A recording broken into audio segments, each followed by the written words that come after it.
diawasi sama itu. Assalamualaikum Pertama-tama puji syukur kita kehadirat Allah Subhanahu wa taala yang memberikan rahmat dan hidayahnya kepada kita semua sehingga kita dapat mengikuti acara pada sore hari ini silaturahim Lapang Muslim Solo. Dan kedua, salawat dan salam semoga kita terlimpahkan pada junjungan kita Nabi besar Nabi Muhammad sallallahu alaihi wasallam yang mana kita nantikan syafaatnya nanti di yaumul qiyamah. Yang saya hormati Ustaz Tersebut yang telah hadir pada sore hari ini, dan saya hormati Ketua Lapak Muslim Mas Dinto yang kondisinya baru kurang fit, dan juga teman-teman anggota dan juga pengurus Lapak Muslim Solo yang berbahagia. Sebelumnya mari kita mulai acara pada sore hari ini dengan bacaan basmalah bersama-sama. Bismillahirrahmanirrahim. Acara yang pertama yaitu sambutan dari Ibu Bait atau yang punya tempat kepada Ibu Lis atau bapaknya. Monggo, waktu dan tempat kami persilahkan. Monggo. Singkat sama lagi. Assalamualaikum warahmatullahi wabarakatuh. Waalaikumsalam. Lama kan kita mengucap Allah yang telah melampirkan menciptakan rahmat yang jadi kita bersyukur di barang saja ini barang wajar. Sebab saya ucapkan terima kasih kepada teman-teman semua yang telah menghargai barang saya. Itulah sambutan saya. Assalamualaikum warahmatullahi wabarakatuh. Sambutan selanjutnya sambutan Lapak Muslim yang saya wakili sendiri karena Mas Tito sedang tidak sehat. Mewakili Mas Tito mengucapkan selamat datang kepada semua anggota Lapak Muslim Solo. Semoga acara pada sore hari ini memberikan manfaat kepada kita, semangat untuk berdagang nanti karena temanya mungkin tentang perdagangan untuk Muslim. Semoga apa yang disampaikan oleh Ustaz Lutfi nanti bisa kita pahami dan bisa kita terapkan dalam kehidupan sehari-hari sehingga dagangan kita laris tapi juga tetap barokah dan tentunya melaksanakan sesuai dengan hukum-hukum Islam yang berlaku. Sekali lagi mewakili pengurus kami meminta maaf jika tempat ataupun acaranya belum maksimal atau belum sempurna. Mungkin nanti kita ada event selanjutnya kita tempatkan di tempat yang lebih baik, yang lebih nyaman. Saya kira mewakili Mas Tito cukup sekian. Assalamualaikum warahmatullahi wabarakatuh. Waalaikumsalam. Untuk acara selanjutnya yaitu acara inti mengenai perdagangan untuk ibu-ibu, bapak-bapak, mohon disimak karena kita hanya ada waktu sebentar. Semoga waktu yang sedikit ini bermanfaat dan apa yang disampaikan nanti bisa kita terapkan dalam kehidupan. Kepada Ustaz Lutfi, waktu dan tempat kami silakan. Assalamualaikum warahmatullahi wabarakatuh. Waalaikumsalam. Enggak dulu. Alhamdulillah. Alladzi amara bil ibadi mutakin kita bermudik wa ja'ala al-Qur'ana lima salatan wa salaman daimaini mutalazimaini ala habibina asyrafil anbiya'i wal mursalin sayyidina wa maulana Muhammadin wa ala alihi wa ashabihi ajma'in. Allahumma 'allimna bima yanfa'una wanfa'na bima 'allamtana. Rabbana zidna 'ilman warzuqna shalaha. Allahumma la sahla illa ma ja'altahu sahla wa anta taj'alul hazna idza syi'ta sahla. Amma ba'd. Pertama-tama marilah kita baca dengan syukur kepada Allah Ta'ala. Berkat tema Allah Ta'ala kita bisa berkumpul di tempat ini. Semoga perkumpulan kita ini mendapatkan ridho dan mendapatkan berkah dari Allah Subhanahu wa Ta'ala. Salawat serta salam kita aturkan kepada uswah kita Nabi Muhammad sallallahu alaihi wasallam, kepada keluarganya, para sahabat, para tabi'in dan orang-orang yang senantiasa melaksanakan sunnah beliau sampai yaumul qiyamah. Selanjutnya kami ucapkan jazakumullah waktu yang telah diberikan kesempatan yang diberikan kepada kami bahwa kami akan menyampaikan beberapa hal yang berkaitan dengan profesi yang saat ini kita geluti bersama, yaitu at-tijarah atau perdagangan, di mana di dalam perdagangan, di dalam tijarah itu salah satu muamalah yang sudah ada ketentuannya di dalam Islam. Ternyata di dalam Islam itu membahas banyak hal yang berkaitan dengan tijarah atau perdagangan niaga. Bahkan Nabi kita Muhammad SAW salah satu pedagang yang ulung, pedagang yang tangguh, sampai beliau dipercaya sama istrinya untuk mentasarufkan perdagangannya, sehingga beliau dikenal sebagai pedagang yang tangguh, Nabi kita Muhammad SAW. Pada kesempatan yang berbahagia ini, walaupun sebentar, insya Allah akan kami sampaikan beberapa min adab tijarah, di antara adab-adab di dalam perdagangan, karena di dalam Islam itu semuanya ada aturan-aturannya. Yang pertama, bagi seorang muslim tatkala kita melaksanakan tijarah perdagangan, tentunya yang pertama yang selalu diingatkan oleh para ulama ialah meluruskan niat dalam berdagang, ya. Niat kita apa? Yang jelas niat kita ketika berdagang mencari ridho Allah Subhanahu wa Ta'ala. Baik kita berdagang untuk mencari nafkah keluarga kita, baik berdagang untuk menguatkan sendi-sendi ekonomi keluarga, menambah sendi-sendi ekonomi keluarga dan masalah. Tapi yang jelas niat utamanya ialah apa? Agar kita mendapatkan ridho dari Allah Subhanahu wa Ta'ala. Sehingga ketika niat kita sudah lurus, niat kita sudah baik, niat kita sudah benar dalam berdagang, maka hal ini akan memiliki awal yang baik. Kenapa awal yang baik? Ketika niat kita lurus, maka kita pun siap. Siap apa? Menerima teguran dari siapapun manakala ternyata perdagangan kita ada hal-hal yang tidak sesuai dengan ajaran Islam. Itu ketika niat kita sudah benar. Tapi ketika niat seorang muslim dalam perdagangan hanya semata-mata mencari cuan, hanya mencari uang dan keuntungan, maka seorang muslim ini siapapun itu, bahkan sudah bergelar ustadz pun, ketika dia melakukan perdagangan mendapatkan keuntungan yang cukup banyak, ya, ketika diingatkan bahwa di dalam sistem perdagangannya ada kesalahan, ya, itu ketika sudah mendapatkan keuntungan yang besar, dia tidak bergeming, dia tetap melakukan transaksi tersebut. Maka ketika hal tersebut menimpa siapapun itu, termasuk kita, naudzubillah, kita tanyakan pada hati kita sendiri, kita berdagang itu tujuannya apa?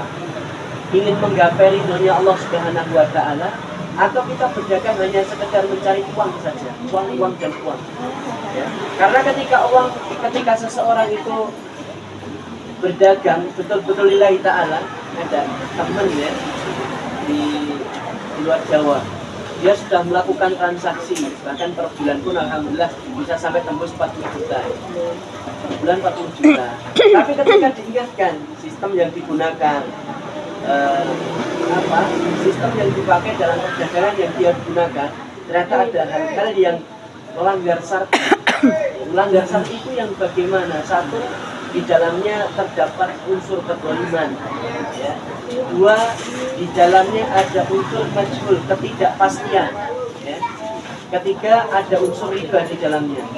Nah, ketika ada salah satu unsur itu terdapat dalam transaksi kita, kemudian kita sampaikan kepada teman ini, Masya Allah ya, dalam waktu 1 bulan, tentunya karena itu usaha intinya, jadi tidak mungkin langsung dilepas total gitu, tidak. Tapi dia berazam, Insya Allah akan kami lepas sedikit demi sedikit. Betul, untuk 40 juta tadi dia ditinggalkan dalam waktu 1 bulan. Itu tidak ringan.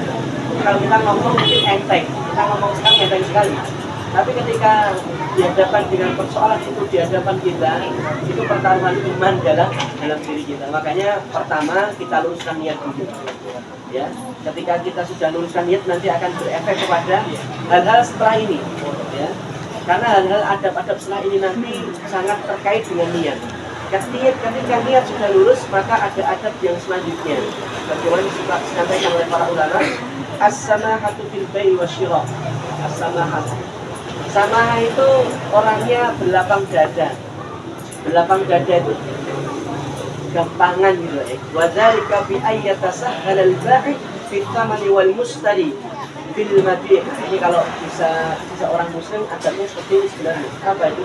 Antara penjual dan pembeli itu saling berlapang dada. Seorang penjual dia akan mengambil untung ya tidak begitu tinggi ya. Kemudian pembeli juga demikian. Nah, ini yang kadang tidak ada atau bahkan kadang sesama muslim saja justru malah ketika yang jualan temannya, biasanya yang beli gimana? Kalau yang jualan temannya tidak cuma ditawar, bagaimana bisa dapat harga yang paling murah, semurah-murahnya, kalau bisa malah tidak bayar sekalian kan gitu.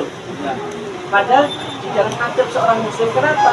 Karena penjual itu juga butuh, dia butuh uang kan begitu, sedangkan kita butuh barang.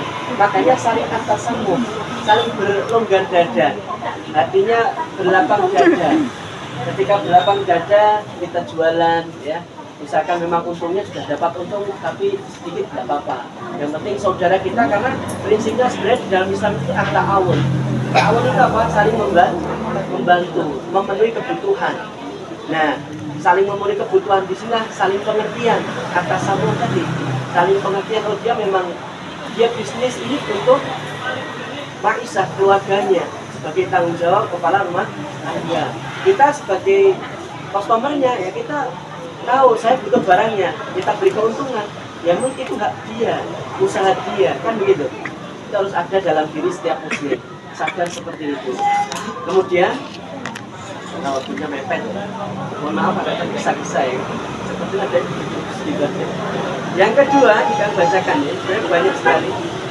Ada sebuah hadis ya, dari Rasulullah SAW, rahimallahu rajulan sammahan ya, idza ba'a wa idza isyara. Insyaallah.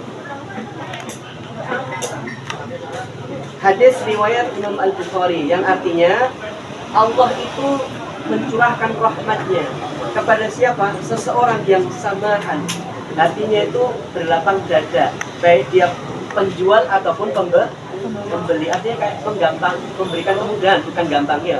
Kalau gampang itu beda ceritanya, tapi memberikan kemudahan, bukan malah mempersulit, bukan malah seperti, mohon maaf, ada sebagian pedagang bahkan bukan ya, pilih mundur tidak berdagang. Kenapa? Misalkan jualan mainan di tempat hajatan, dia justru malah seperti seolah-olah itu apa? Kalau yang ya haji mumpung, yang dia tidak punya iman, dia punya haji mumpung di tempat hajatan, anak-anak pasti kalau minta pol-polan gas-gasan, nangis, harganya pasti dinaikkan karena tidak ada iman. Beda dengan seorang penjual, dia mukmin, dia muslim, dia akan berpikir dalam kondisi seperti ini bagaimana dia tetap mendapatkan untung walaupun ya tidak seperti tadi orang yang mengabkan. Tapi dengan itu tahu enggak, Allah akan memberikan keberkahan. Ketika Allah memberikan keberkahan, Allah akan memberikan jalan. Jalannya apa? Bisa jadi ketika kita ambil untung sedikit, justru malah yang beli banyak. Kadang seperti itu, kita tidak tahu. Kita hanya kalau pikiran kita hanya untung dan untung, ya siap-siap untung nanti akhirnya. Ya, karena ketika pikiran seorang berdagang hanya memikirkan untung, terkadang kalau tidak ada kontrol dia akan menghalalkan segala cara. Alhamdulillah dari itu. Selanjutnya, ya, as-sidqu fil muamalah. Ini prinsip yang kedua. Adab yang kedua, hendaknya seorang pedagang kita ya harus berlaku jujur. Kalau memang barangnya baik, kita katakan baik. Kalau itu memang barangnya kurang baik, kita sampaikan kurang baik. Dan kalau memang barangnya kualitasnya jelek, kita sampaikan kualitas jelek, makanya kami jualan sekian. Ya. Dengan itu justru kalau kita sadar, ayo ikhwah, justru malah mengundang kepercayaan para customer. Para konsumen itu justru malah percaya. Jadi barangnya seperti ini, justru mereka malah percaya. Bahkan mereka akan menilai, karena dulu kami juga customer ya. Jadi kalau ada apa-apa, pasti akan menilai pedagang. Oh, pedagangnya jujur loh. Ini rusak ya, dia ngomong rusak. Pas kita kembalikan jika asal sawat tadi, oh iya, mohon maaf Pak ya, kalau rusak ternyata tadi di awal memang rusak, kita ganti. Ya, ketika seperti itu pembeli mendapatkan kepuasan. Dan cuma kepuasan dia dapat barang bagus, tapi kepuasan batin. Oh, pedagang ini baik. Yang ketiga ini kan jarang dulu ya. Adamul halfi walau kana shadiqan. Pedagang itu jangan sampai terlalu banyak bersumpah. Ini kebiasaan orang Arab ya. Wallahi, wallahi, wallahi. Nah itu wallahi. Barang ini bagus wallahi. Biasanya gitu kalau orang Arab. Wallahi, wallahi. Terlalu banyak sumpah ini tidak diperbolehkan. Ya. Ini juga berbahaya ya kalau banyak sumpah, bahkan bisa sampai pada tingkatan berdosa. Ya. Tapi insya Allah kalau ini tidak jarang lah ya, yang jarang banyak sumpah. Kemudian yang keempat, ini ada 5 nanti ya. Ada 4. Yang keempat, al-iktar minas shadaqat. Nah ini, masya Allah. Kita para pedagang perbanyak sedekah. Ya. Asa ayyakuna dzalika takfiratan qad yaf'al fil qas. Ya. Semoga dengan kita memperbanyak sedekah, Allah memberikan ampunan di setiap kelalaian kita ketika kita melakukan perdagangan. Namanya manusia itu kan kadang ada lalainya, itu menunjukkan manusia kadang ada kelalaian kita, kadang ada bisikan kita pengen curang dikit kan, sifat watak manusia karena ada bisikan setan. Itu biasa. Cuma kita harus orang mukmin kalau dia ingat segera beristighfar kan begitu. Terkadang sifat manusia pasti jelas, kadang gitu. Makanya perbanyak sedekah. 1, perbanyak sedekah itu diantaranya nanti yang akan menjadi penghapus dosa kita kalau ada hal-hal yang tidak tepat ketika kita melakukan perdagangan sebagai penebus dosa. Ya. Dan penebus dosa ketika dosa-dosa kita diampuni itu menjadi salah satu pintu rezeki. Perbanyak sedekah akan terbuka pintu rezeki. Jadi ya mungkin kita sudah tahu semuanya kalau sedekah itu tidak bisa kita hitung seperti matematika. Sebenarnya tentunya sedekah sendiri juga ada aturan ya, tidak asal sedekah rasul itu juga tidak tepat ya, pasti ada sedekah semampu kita ya, secukupnya kita bisa menimbang mana sekiranya kita bisa bersedekah. Dan yang terakhir, pedagang itu al-kitabah. Nah ini al-kitabah yang terakhir. Apa itu kitabah? Kitabah itu tulisan. Seorang pedagang itu hendaknya ada tulisan. Bahkan kalau perlu asyahid. Syahid itu ada saksinya kalau perlu ya. Tapi kalau tidak memerlukan ya yang penting tulisan, apalagi dalam perdagangan itu harus disiplin. Itu diantara panjenengan yang sudah lama berdagang pasti bisa merasakan harus ada tulisan, pengeluaran, pemasukan, kerapian. Kalau bahasa sekarang kerapian administrasi kan begitu. Ternyata di dalam Islam dulu sudah diajarkan oleh Rasulullah SAW. Bukannya kita pelit ya, misalkan pemasukan berapa harus kita hitung, pengeluaran berapapun kita hitung. Bukan kita pelit, tapi bisa mengukur uang masuk berapa, uang keluar berapa. Kalau tidak seperti itu, orang dagang hanya asal apa? Uang masuk pakai, ini ke sana itu ke situ. Apa? Artinya apa yang terjadi? Bubar jalan. Ambiar, ya. Iya, ambiar betul lah. Karena pengalaman juga seperti itu. Asal pakai, ternyata tiba-tiba loh, kok tidak ada modalnya? Tidak balik modal. Mungkin itu saja yang dapat kami sampaikan. Ya, semoga apa sedikit yang kami sampaikan tadi tentang adab-adab dalam transaksi, dalam perdagangan menjadi perhatian untuk kita semua dan bermanfaat untuk kita semua, dan semoga Allah Subhanahu wa taala memberikan kemudahan keistiqomahan kepada kita untuk tetap sebaik mungkin dalam berdagang sehingga kita mendapatkan ridhonya Allah Subhanahu wa taala. Dari kami cukup sekian. Bila taufiq wal hidayah wa ridha wal inayah. Assalamualaikum warahmatullahi wabarakatuh. Ya, demikian dari wilayah Suci. Bagi yang mau bertanya dipersilakan, kalau ada yang mau bertanya untuk ada kesempatan. Monggo, ada silakan. Nggak ada? Ya.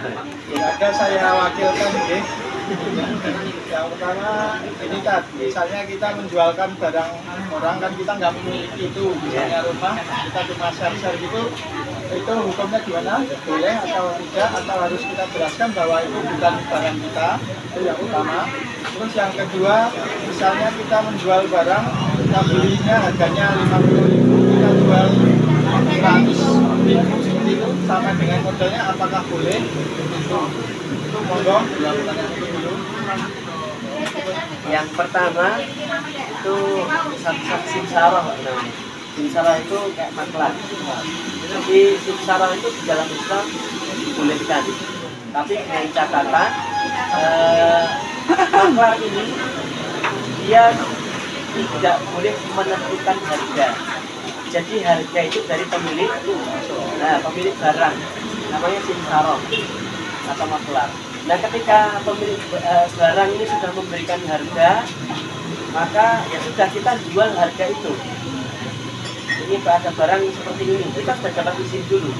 Ini barangnya seperti gimana, atau rumahnya kita sudah bahkan seolah-olah milik kita sendiri kan begitu. Tapi kita sudah mendapatkan izin, ya itu silahkan boleh saja. Tapi ketika kita tidak mendapatkan harga, misalkan kita untungnya juga belum tahu, boleh misalkan pemilik barang misalkan Mas Arif ini harganya 300 juta rumahnya, dari saya 300 juta, silahkan mau jual berapa, itu boleh, itu juga boleh. Kita baru setelah itu menentukan harga, kita cari untung berapa keuntungan kita, boleh. Ketika tuan rumah sudah memberikan izin, silahkan, akadnya seperti itu. Kalau tidak, maka silahkan ya harganya segitu dari tuan rumah. Nanti tentunya tuan rumah atau pemilik barang akan memberikan persenan, dan nanti ada aturan tidak tertulis ya.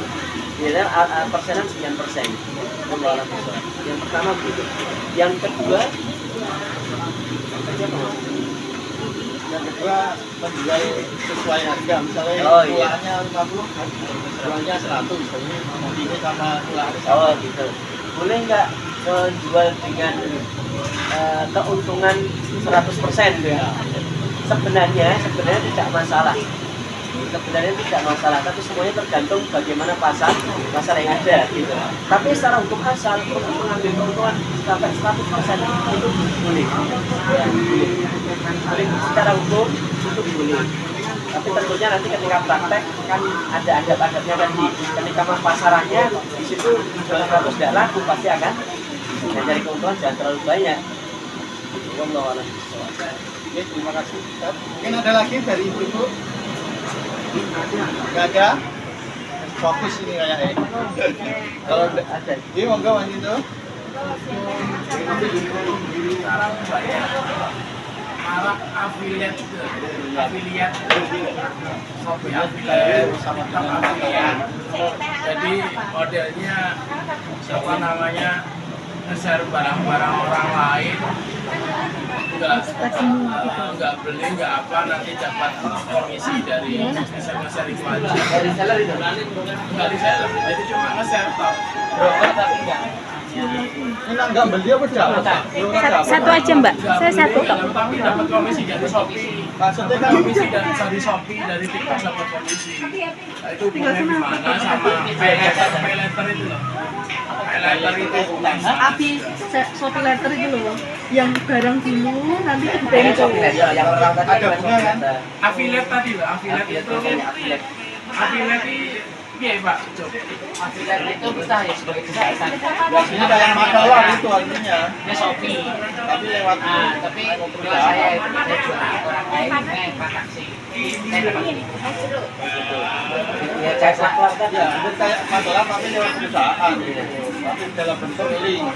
dan dia tidak menentukan harga. Enggak, hanya saya. Tidak usah seperti tadi, seperti maklar tadi. Dia tidak menentukan harga sebenarnya saya tinggal bisa. Dia tahu dan nanti dapat komisi. Itu tidak masalah. Ini triple. Bayarnya nanti Jadi sama enggak harga beli sama bayarnya? Ansur nanti kita perlu tahu hotel sistemnya Pak ya. Ansur nanti ada pihak ketiga, ternyata ada pihak ketiga misalkan. Kita kan nggak tahu. Misalkan kalau kayak seperti pihak ketiga nanti nggak tertekan. Bukannya riba ya? Iya, riba. Menurut saya affiliate riba. kalau yang ini Ini affiliate itu sama kayak maklar. Tapi kalau affiliate tetap pun riba. Ada tambahan. ada biayanya, ada administrasi Iya. gitu. Nah, kira harganya di-up-kan gitu ya? Oke, Samuel. Mungkin ada lagi atau Iya. sudah? Kan misalnya beli berapa nanti? Kalau saya sama seperti itu tadi. Tergantung barangnya itu salah apa salah.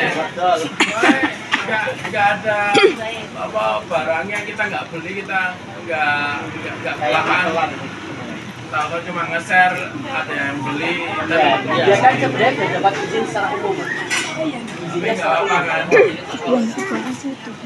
Nah, modelnya gitu kan. Oke, Sabun mungkin ada lagi atau sudah? Oke, sudah. Kalau sudah semua berarti acara ini sudah selesai dan kita ke acara yang selanjutnya. Sebelum kita tutup ada doorpress kayaknya. Doorpressnya gimana itu? Nanti ya kita tutup dulu ya. Kita tutup dulu untuk acara ini. Kita tutup dengan bacaan hamdalah bersama-sama. Alhamdulillahirabbil alamin. Demikian acara pada sore hari ini. Semoga bermanfaat. Sampai jumpa di acara selanjutnya. Wassalamualaikum warahmatullahi wabarakatuh. Ya, ini mie wajan. Ini sama tenan nih. Sak wajan tenan. Habis Pak, sak wajan, Ustaz. Luar biasa ini.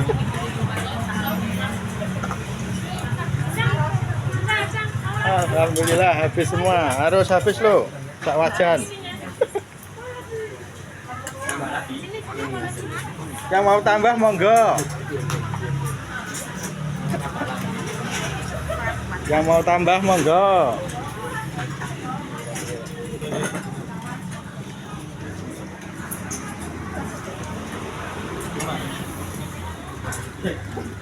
Yang buat.